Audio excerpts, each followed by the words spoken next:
Alright, what's going on, y'all? It's Iconic Todd. Don't ask me why. And I'm coming at y'all with another video. Now today, man, before we get into this video, I just want to make sure y'all hit that subscribe button, man. We on our road to 3K. It's been a lot of love shown, man, and I cannot say thank you enough, man. For real, thank you. But let's get right into this video, man. So in case y'all have not been noticing, if y'all been under a rock like Patrick Star, man, the NBA has been on fire. I mean, absolute chaos. From Rick Carlisle stepping down to Stan Van Gundy being fired. You know, you got Zion already wanting to leave. Luka Doncic, you know, he's getting fed up. He has tension with Rick Carlisle. But today we're going to talk about the first trade that happened. And it's not even the offseason, so I'm still confused as to how this even took place. But I guess because the Boston Celtics had an early exit, hey, man, I don't blame him for pulling the gun. Brad Stevens got promoted even though he got fired as a head coach, and this was his first move. Let's see what happens, man. So listen, Kemba Walker, it got reported that his feelings got hurt because he was on the market. You know, the Boston Celtics, I mean, it's a business at the end of the day. Teams always see what they can get for any player on any given night, not named LeBron James, right? Okay. This came as an absolute shock. I mean, Kemba Walker got traded for Al Horford essentially, but Woj was the one to actually break the news. I'll read off to you the exact trade details right now. So the Celtics traded Kemba Walker, the number 16 pick, which means OKC got yet another pick of their like 50 for the next, 2-3 years in the first round. In exchange, they got Al Horford, Moses Brown, and a 2023 second round draft pick. Now, draft picks, they're hit or miss. OKC is bound to hit with, the amount of draft picks that they do have. I think they have around about 36, first round draft picks now. It's actually pretty crazy.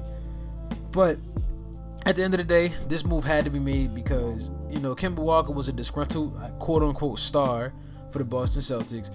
Al Horford, on the other hand, I mean, he got sat for half the season as they decided to focus on the young guys in OKC.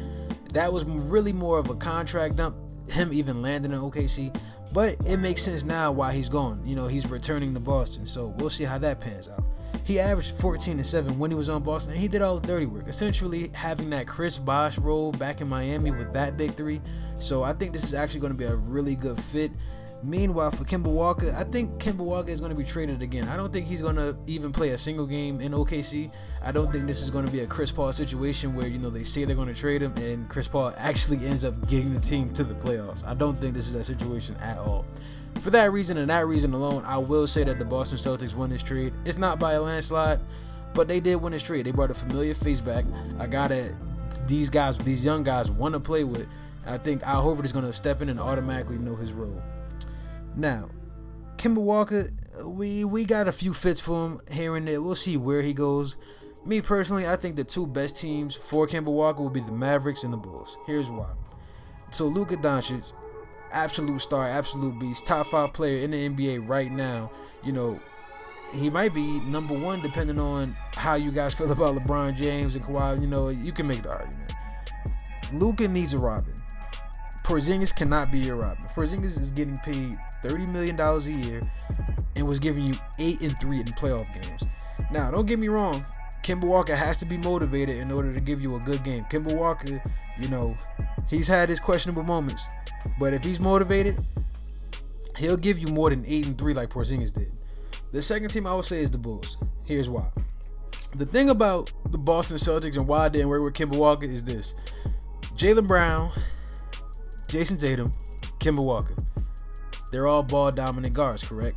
Because they're all ball dominant guards and they all needed the ball, it was a bit of I want to say miscommunication. I want to say the chemistry wasn't right, the fit wasn't right. But if you team Kemba Walker with Zach LaVine and Vucevic, I think you might have something there. I'm not saying that's a championship team, but it is a pretty well fit team. I mean, when you have your backcourt, that they're going to be the scoring guards, and then you have Vooch, who's your paint presence, the guy that you could dump down low in the post. I think that's a much better fit than Kemba Walker, Jaylen Brown, and Jason Tatum. But that's just my opinion, man. Hey, y'all let me know who y'all think won this trade, who lost this trade. Is OKC, on the rise? Are they bound to hit one? Is Cade Cunningham going to be, that one and done star for them?